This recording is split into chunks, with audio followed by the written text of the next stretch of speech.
এই প্রথম আমি এরকম থিমে একটা কেক বানাবো। এটা হলো একটা কুলা থিম কেক। আসসালামু আলাইকুম, কেমন আছেন সবাই? আশা করছি সবাই অনেক ভালো আছেন। আল্লাহর রহমতে আপনাদের ভালোবাসায় আমরা সবাই অনেক ভালো আছি। সকালে ঘুম থেকে উঠে একটু ফ্রেশ হয়ে হালকা পাতলা খাওয়া দাওয়া করে আমি আমার কেকের কাজ শুরু করে দিয়েছি। তো আমার কেকটা আজকে হলো ফন্ডেন্ট দিয়ে বানানো হবে, মানে উপরে ফন্ডেন্টের কাজ থাকবে। এজন্য আমি সকালে উঠে উঠে মানে প্রত্যেকটা ফন্ডেন্টের কাজগুলো বানিয়ে নিলাম, কারণ ফন্ডেন্ট মানে সেট হতে একটু সময় লাগে। এরপরে হলো আমি কেকগুলো বানিয়ে নিয়েছি। তো এই তো দেখেন আমার কেকগুলো কতটা সফট হয়েছে। তো এরপরে চলে আসলাম বারান্দায়, আর বারান্দায় আমার গাছে হলো একটা ফুল ফুটেছে। তো এই যে দুপলা গাছগুলো লাগানোর পরে এই প্রথম ফুল আসলো, আর এই ফুলগুলো আমার এত ভালো লাগে। তো একটু বারান্দায় ঘুরে ঘুরে গাছগুলোকে দেখতেছিলাম।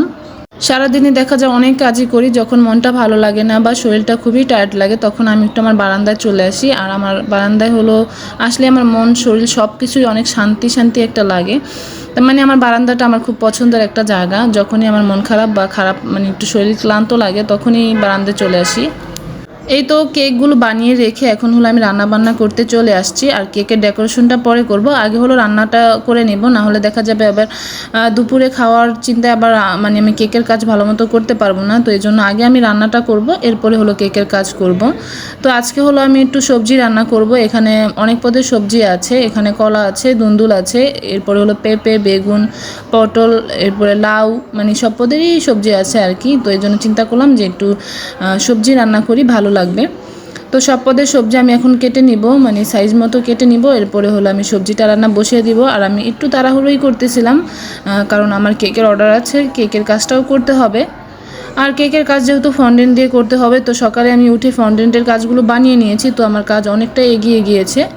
এরপরে হলো আমি কেকটাও বানিয়ে নিয়েছিলাম, আর মাত্র এখন শুধু বাকি আছে কেকের যে ডেকোরেশনটা ক্রিমের সেটা।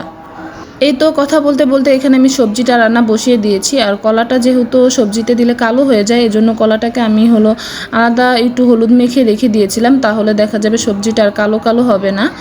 আর পরে হলো আমি এখানে কলাটা দিয়ে দিয়েছি।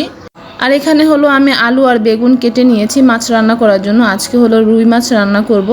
তো এখন হলো আমি হলো এখানে আলু আর বেগুনগুলোকে একটু ধুয়ে নেব। তো বাইরে বৃষ্টি হচ্ছিল আর ভালোই লাগছিল, মানে বৃষ্টি আসলে পরিবেশটা একটু ঠান্ডা ঠান্ডা হয়ে যায়, ভালোই লাগে। আর আমার কেকের কাজ করতেও ভালো লাগে, মানে দেখা যায় ঠান্ডাতে কাজ করতে কেকের খুবই সুবিধা, একটু গরম বেশি পড়লে তখন কাজ করতে খুবই কষ্ট হয়। তো এখানে এই যে আমি হলো আলু আর বেগুনগুলোকে উঠিয়ে নিচ্ছি, এরপরে হলো আমি মাছটাকে ধুয়ে নেব। তো আজকে হলো রুই মাছ দিয়ে বেগুন আলু দিয়ে রান্না করব আর সবজি, আর বেশি কিছু রান্না করব না। তো মানে বৃষ্টিটা বেশি বেড়ে গিয়েছে, আর বৃষ্টির চাপটা হলো আমার রান্নাঘরের এই সাইডটা দিয়ে। তো দেখতে পাচ্ছেন বৃষ্টির পানি আমার রান্নাঘরে এসে পড়তেছে। তো এখন আমি তাড়াতাড়ি জানলাটা আটকিয়ে দিলাম।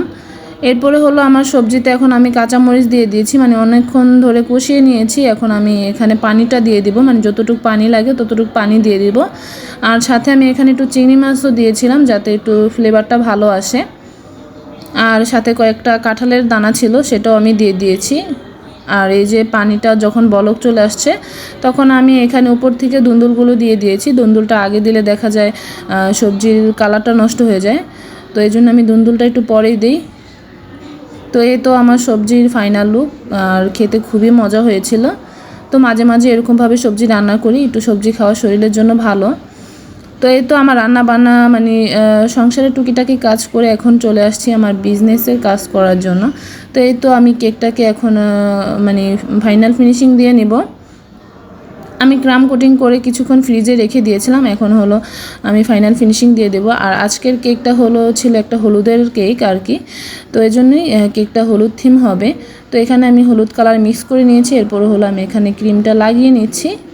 এইরকম কুলা থিম কেক আমি কখনো বানাই নাই, এই প্রথম বানিয়েছি। তো যে কোনো কেকই আমি কখনো না বলি না অর্ডার নেই, আর আমি এটা মাথা দিয়ে চিন্তা করি কিভাবে করা যাবে। কখনো আমি দেখা যায় কারোটা দেখে করি না, মাথায় চিন্তা আসে। আর যদি কখনো আমার সামনে ভিডিও পরে দেখি সেটা মাথায় থাকে আর কি। তো এটা আমার মাথায় ছিল, এটা কারো থেকে আমি দেখে বানিয়ে নিই। তো চিন্তা করলাম যে একটা রাউন্ড শেপের কেক বানাই আর একটা স্কোয়ার শেপের কেক বানাই। তো দুইটা জয়েন্ট করে এরপর হলো আমি কুলা থিমটা আর কি দেব। তো এই তো আমি রাউন্ড শেপের যেই কেকটা নিয়েছিলাম সেটা মাঝখান থেকে কেটে নিয়েছিলাম, আর স্কোয়ার শেপটা নিচের দিকে বসিয়ে দিয়েছি। তো কুলার একটা শেপ চলে আসছে, এরপর আমি নিচের সাইডটাতে কেটে এরপরে হলো আমি একটা কুলা বানিয়ে নিয়েছি। উপর থেকে হলো আমি একটা অয়েল ব্রাশ দিয়ে সুন্দর করে একটি জিগজ্যাগ ডিজাইন করে নিলাম। এরপরে হলো আমি উপর থেকে নজেল দিয়ে সুন্দর করে ডিজাইন করে নিচ্ছি। আর কেকটা যেরকম ছিল পিকচারে ওইরকমই আমি বানানোর চেষ্টা করতেছি আর কি। তো এরকমই ছিল ডিজাইনটা, তবে ওই কেকটা ছিল একটু বড়, মনে হয় 3 পাউন্ডের হবে। তো আমি যে কেকটা বানাচ্ছিলাম সেটা ছিল 2 পাউন্ডের। তো 2 পাউন্ডেরও ভালোই হয়েছে, তবে আরেকটু বড় হলে আমি উপরের কাজগুলো সুন্দর মতো করতে পারতাম। তো নিচের সাইডটাতেও আমি একটু ডিজাইন করে নিচ্ছি, বর্ডার টেনে নিচ্ছি আর কি। আর এখন আপনাদেরকে দেখাই, চলুন আমি কি কি বানিয়েছিলাম সকালে। তো এগুলো সব কিছুই বানিয়েছিলাম, সব তো আর আপনাদের সাথে শেয়ার করিনি। তো এই যে এখন আমি এক এক করে কেকটার উপরে সব কিছু বসিয়ে দিব। তো আমি প্রথম যেটা বসালাম সেটার উপরে হলো গায়ে হলুদের যে মানে যার গায়ে হলুদ ছিল তার নামটা লিখেছিলাম। তো আপুটার নাম ছিল ছোঁয়া।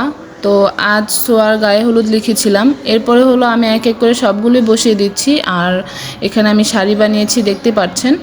তো হলুদ থিম কেক আমি আরও একবার করেছিলাম, তবে এরকম কুলা ছিল না, সেটা ছিল একটা রাউন্ড শেপের কেক। আর এই প্রথমেই আমি কুলা থিম কেক আর কি বানালাম। তো এরপরে দেখেন এই যে আমি এখানে একটা ছোট্ট কুলাও বানিয়ে নিয়েছি, সেটাও বসিয়ে দিলাম। এরপরে মিষ্টি ছিল, এরপরে কিছু ফুল ছিল। তো যা যা মানে ওই রকম ডিজাইনটাই দিয়েছি, মানে পিকচার যেরকম ছিল সেই রকমই বানানোর চেষ্টা করেছি। এরপর হলো শাড়িটা একটু খালি খালি লাগতেছিল, এজন্য আমি উপর থেকে একটু এটাকে কি বলে, গোল্ডেন কালার বলে নাকি আমি জানি না শিউরিটার নাম। তো এটা দিয়ে একটু ডিজাইন করে নিচ্ছিলাম, যাতে শাড়িটা মানে পুরোপুরি বোঝা যায় এটা একটা শাড়ি। তো দেখেন এই কালারটা দেওয়ার পরে মানে এটা সত্যি মনে হচ্ছিল একটা শাড়ি। এরপরে হলো আমি অন্য যেই জায়গায় মনে হচ্ছিলো একটু খালি খালি লাগতেছিল, সেই জায়গায় আমি একটু এরকম গোল্ডেন কালারটা দিয়ে দিচ্ছি। তো খুবই সুন্দর লাগতেছিল, আর আমার কাছে তো অনেক ভালো লেগেছে। আর আমার কেকের কাজ করে যদি নিজের কাছে ভালো না লাগে, সত্যি মানে খুবই খারাপ লাগে। মানে আমি নিজে কাজ করে ভালো লাগলে সেটা আমার কাছে অনেক ভালো লাগে। তো আজকের কেকটা বানিয়ে আমার খুবই ভালো লেগেছে, মানে একদম আমার মনের মতো করে বানাতে পেরেছি। তো এই তো আমার কেকটার ফাইনাল লুক কীরকম হয়েছে অবশ্যই জানাবেন। আর ভালো লাগলে লাইক কমেন্ট শেয়ার দিয়ে পাশেই থাকবেন। তো আজকের ভিডিওটি এখানে শেষ করব, দেখা হবে নেক্সট কোনো ভিডিওতে। আল্লাহ হাফেজ, আসসালামু আলাইকুম।